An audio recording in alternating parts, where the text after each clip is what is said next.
Comentaba el domingo pasado que en este año de la fe que nos han pedido que vivamos o que en la que renovemos nuestra fe, quisiera ir haciendo reflexiones en torno a precisamente a esto, a esta virtud de la fe. Y para ello creo que el Evangelio y las lecturas de hoy tienen mucho que ver con este tema. Este Evangelio de la Transfiguración es un evangelio un poco curioso.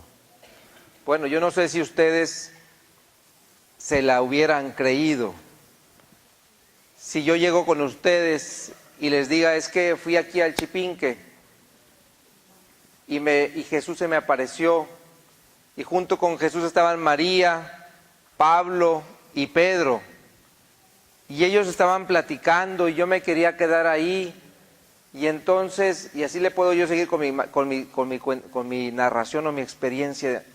Bueno, a lo mejor alguno de ustedes que me quiere mucho, ¿verdad? Y tiene mucha fe en mí, me podrá creer, ¿verdad? Pero yo creo que la mayoría batallarían para creerle. Y decir, a lo mejor se preguntarían, bueno, y este padre ahora sí se la tronó, pero bastante bien, ¿verdad? Esta narración del Evangelio es una narración extraña. Primero quisiera que nos cayera en cuenta esto. Históricamente extraña. Subir, ver a Moisés y a Elías con Jesús en la gloria, con esa luz, una nube que habla, son datos extraños. Por eso no se pueden ver, no se puede leer este Evangelio solamente como si fuéramos historiadores, ¿verdad? Que estamos buscando la historia de esto. Este Evangelio está hecho para contemplarse, como cuando contemplas un horizonte o cuando contemplas un cuadro y ves más de lo que tus ojos ven. Me explico, yo veo un horizonte de un amanecer, por ejemplo, y digo, Señor, bendito seas por este día tan hermoso. A ver, ¿en el horizonte está eso escrito? No, pero yo lo puedo ver. Aunque mis ojos solamente vean el sol salir, yo veo a Dios ahí. Eso significa contemplar, mirar más allá de lo que mis ojos me dejan ver. Y precisamente la fe necesita de esto, necesita de esta capacidad contemplativa, que nos ayude a ver más allá de lo que nos está sucediendo en la historia. En específico, los discípulos estaban viviendo una crisis porque Jesús les había dicho que iba a ir a morir a Jerusalén. El pasaje anterior a este es cuando Pedro lo hace a un lado de Jesús y le dice, Jesús, tú no tienes que ir a Jerusalén, vámonos a Galilea y allá no te van a matar. ¿Se acuerdan que Jesús le contestó? Aléjate de mí, Satanás. Pero no entendía por qué Jesús tenía que ir a la cruz, por qué tenía que morir. Y entonces dice el Evangelio, bueno, como Jesús se lleva a Pedro, a Santiago y a Juan, a los principales discípulos, para tener esta experiencia y para que desde esta experiencia de la transfiguración ellos pudieran contemplar la cruz de una manera distinta. Es como si Jesús los estuviera preparando con esta experiencia. Una experiencia muy significativa. Moisés es la plenitud de la ley en el Antiguo Testamento, el único testamento para ellos en aquel entonces. Elías es el más grande de los profetas. Entonces, para el judío, la ley y los profetas eran todo lo que tenía que ver con Dios. Moisés, la ley, Elías, los profetas. Y Jesús, la plenitud de la ley y de los profetas. Y entonces dice, y hablaban de ellos de cómo Jesús tenía que morir en Jerusalén, como dando a entender que la cruz de Cristo sería el camino para alcanzar la plenitud de la ley y de los profetas. Obviamente, Pedro, Santiago y Juan contemplaron esto, no lo entendieron todo, pero cuando vieron a Cristo resucitar, vencer la muerte y resucitar, entonces recordaron estos momentos y podían decir, por eso Jesús nos hizo contemplar esto, por eso nos permitió tener esta experiencia. Bien, pues, ¿qué nos enseñaría esto a nosotros? En aquel entonces a los discípulos les ayudó a contemplar un momento trágico con fe y ver que Jesús estaba más allá de la cruz, que la cruz era solamente el camino y no el final de su camino. Entonces, a nosotros el día de hoy, yo quisiera invitarlos a que tratáramos, tomando este ejemplo, aunque no tengamos esta experiencia como la tuvieron Pedro, Santiago y Juan, tratemos nosotros también de contemplar nuestra propia historia, nuestra vida, lo que nos está aconteciendo, las cosas buenas y las cosas no tan buenas, las que nos salen bien y las que no nos salen tan bien, que contemplemos toda nuestra vida y podamos, con la ayuda de Dios, ver más allá de esta historia la presencia de Dios. ¿Qué es lo que Dios me está diciendo en esto? ¿Cómo está manifestando su gracia y su presencia en esto? Porque al fin y al cabo, esta fe de Pedro, Santiago y Juan, que fue fortalecida por esta experiencia, nos la han compartido a nosotros. Y tú y yo estamos llamados, como dice la segunda lectura, a poner nuestros ojos no solamente en metas terrenas que se van a acabar, sino a poner nuestros ojos en el cielo. Dice San Pablo, nosotros en cambio somos ciudadanos del cielo. Y todavía esperamos que venga por segunda vez nuestro Salvador Jesucristo. Entonces, yo puedo ver y vivir una enfermedad con ojos humanos y sentir la tragedia que esto significa. Yo puedo vivir la misma enfermedad con ojos de fe, desde la experiencia de Cristo, y entender que esta experiencia de la enfermedad me da la ocasión, primero, para unir mi dolor al de Cristo; segundo, para ofrecer algo; tercero, para abandonarme en sus brazos.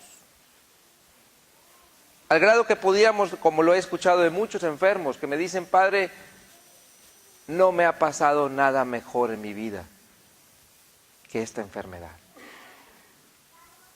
Y esto no lo digo yo, no lo estoy inventando, lo he escuchado de personas que han pasado por procesos difíciles. Me dice, porque con esta enfermedad valoré a mi familia, entendí cuánto me amaban, le hice caso a Dios que lo tenía abandonado. Por esta enfermedad me dejé tocar por el prójimo, dejé que me quisieran, yo no me dejaba querer, yo tenía que ser todo siempre. Esa fue una persona que supo contemplar la presencia de Dios en una situación difícil. Y así cada uno de nosotros también, no tiene que ser una enfermedad, pueden ser muchas situaciones. Lo que está pasando en tu familia, las dificultades que vives en las relaciones, bueno, ¿cómo lo vería Dios? ¿Cómo te invita Dios a verlo a ti? Con ojos de fe. Si ustedes quieren las cosas inmediatas, si ustedes quieren que todo se arregle en esta vida, no han entendido que ustedes no están para esta vida. Nosotros no estamos para esta vida. No, nuestra vida trasciende esta historia y llega hasta el cielo. Y con esos ojos del cielo es con la que tenemos que mirar lo que nos está pasando. Fíjense en la primera lectura. En la primera lectura le dice Dios sacó a Abraham de su casa y le dijo, mira el cielo, las estrellas. Así será tu descendencia. Su mujer era estéril. ¿Qué le pudo haber dicho Abraham a Dios? Qué irónico eres, ¿no? No juegues con mis sentimientos. Me estás diciendo que mi descendencia va a ser tan grande como las estrellas y no puedo tener ni el primer hijo. Dice, pero Abraham creyó lo que Dios le decía y por eso Dios lo tuvo como justo. Porque Abraham confió en Dios y no en lo que sus ojos le mostraban en la historia. A eso me refiero cuando les digo que tenemos que tener unos ojos que nos permiten contemplar la presencia de Dios, no desde nuestra conveniencia, sino desde la historia de Dios. No desde nuestros tiempos, sino desde los tiempos de Dios. Pensemos pues entonces, ¿cómo podemos vivir esta semana? Con estos ojos de la fe. ¿Cómo podrás vivir esa relación o esa persona que te es difícil amar, tratar, perdonar, con los ojos de la fe? ¿Cómo podrás vivir esa situación que estás viviendo de que no encuentras cómo caminar, cómo decidir? Con los ojos de la fe. Los ojos de la fe serían la manera cristiana de vivir la historia humana, para hacer de nuestra historia una historia de Dios, una historia de salvación. Y una historia de salvación no es una historia de éxito. Una historia de salvación es una historia donde Dios es nuestra mejor ganancia, donde Él es nuestra salvación. No el éxito, no el dinero, no si todo es fácil, no. Donde Dios está presente. En el Salmo se dice, que respondimos, el Señor es mi luz y mi salvación. Que sea Él esa luz con la que nos permita mirar esta semana y podamos así irnos acercando en la Cuaresma. Los ojos de la fe son los ojos que tienen una linterna que se llama el Espíritu Santo, que nos permite ver la realidad de una manera distinta, que nos permite levantarnos con gozo cuando a lo mejor los achaques nos ganan, cuando nos permite levantarnos y tener esperanza cuando la situación se ve negra. Esos son los ojos de la fe. Hará que algunos le digan que están locos, ¿sí? Como a Pedro, Juan y Santiago cuando narraron esta experiencia de la transfiguración. Cuando tú le digas a tus amigos o a tu pareja o a tu familia, es que tenemos que tener esperanza, y todos te volteen a ver y digan, estás loco, que ponte a jalar.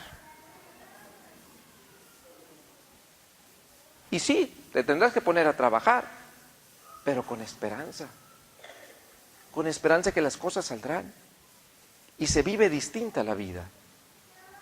Pidámosle pues al Señor en esta semana que tengamos esta capacidad, que nos regale el Señor esta capacidad de contemplar su presencia en nuestra vida, con unos ojos capaces de mirar no solamente nuestra historia, sino la historia de Dios que se escribe entre nosotros. Con esa intención los invito a continuar nuestra Eucaristía poniéndonos de pie.